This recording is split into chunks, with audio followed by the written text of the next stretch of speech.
time developing and emphasizing it. Perhaps you have 3 or 5 good reasons for your position.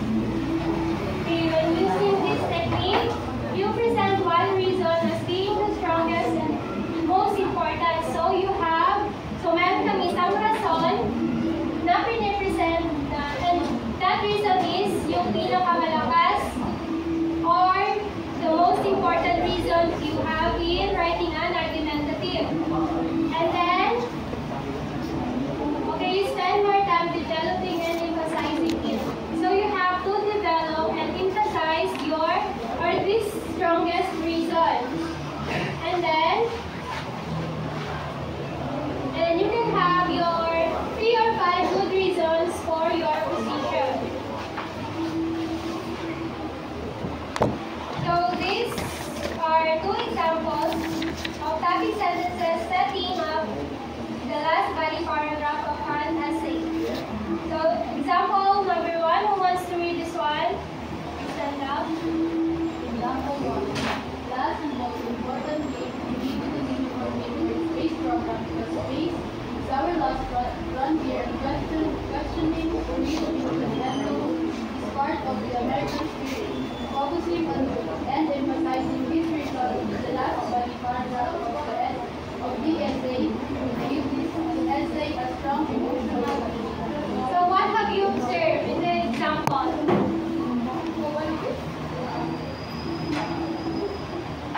So tatawag ako ng names nyo.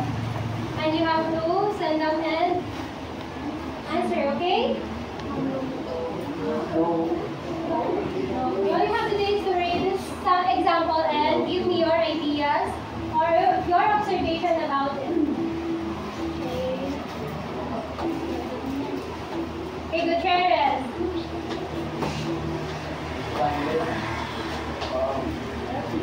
So observation lang. What have you observed in the last? In the example.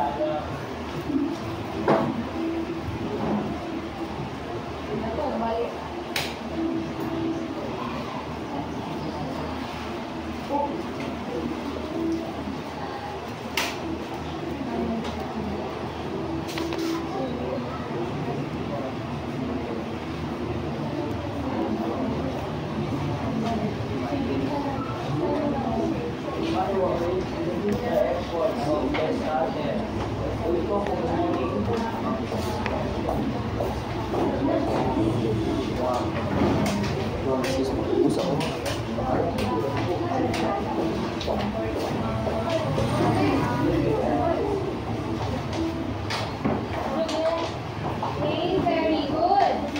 So in this example, it focuses and emphasizes the reason. The reason in the last body paragraph. So ito yung ginamin or kanina. Focus and emphasis. So in this last paragraph, so nag-focus siya sa reason. And i-emphasize niya yung reason. Tama ka? Yes.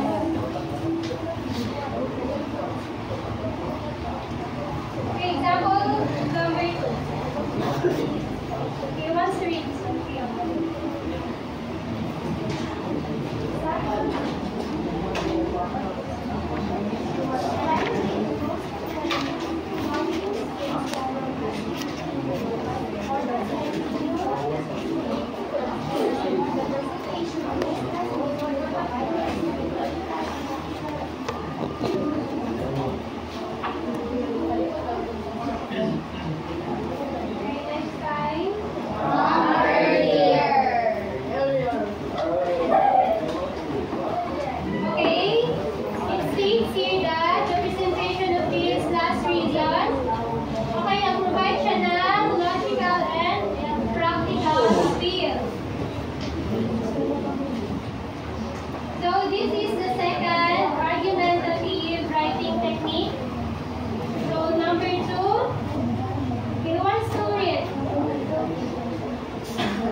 then the writers refute this argument with the argument.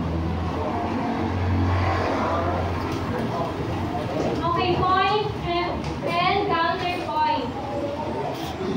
So, ano yung naintindihan niyo about dito? Your own opinion. Ano yun? May understandings pa kayo dito? There's the point. Okay, please raise your hand. Ano yung naintindihan niyo dito? Wala? So, point or counterpoint. It's an extremely persuasive and effective technique. So, meaning, napaka-effective niya and makukonvince mo talaga yung readers mo or yung kalaban mo when you use this one. So, to two-point counterpoint. So, the Angelica. fairly Angelica. summarizes. Tanawa sa CR, basig na yung bangko pa dito. Tanawa sa CR, basig na yung bangko. So, in this technique, the writer first, ina-accept niya yung opinion ng iba or uma-agree siya. Like, halimbawa, may opinion ka. Something. O, ginagawad niya. First. But then, after that, after niya ma-summarizes yun, so, diba, ginawad niya yung opinion ng iba. And then, i-counterpoint niya yun. So, the writer refutes this argument with an argument of his own. So, sa kanya, i-refute yung argument ng iba. Gets niyo ba? Yeah.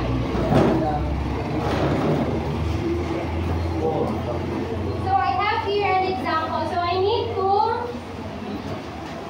dalawang lalaki para basahin yung dialogue here. Okay? Priamar and Duran. Okay, who wants to be Mr. Jones?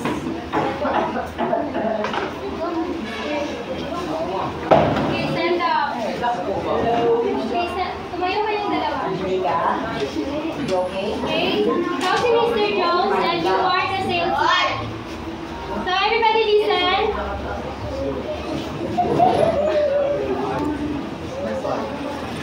Mr. Jones?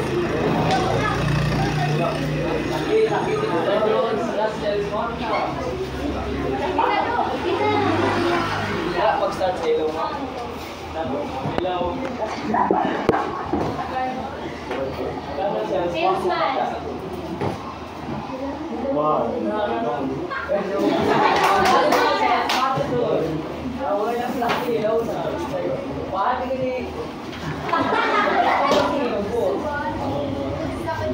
Salesman.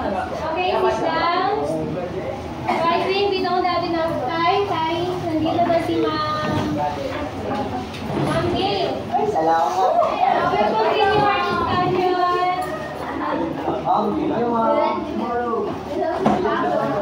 Okay.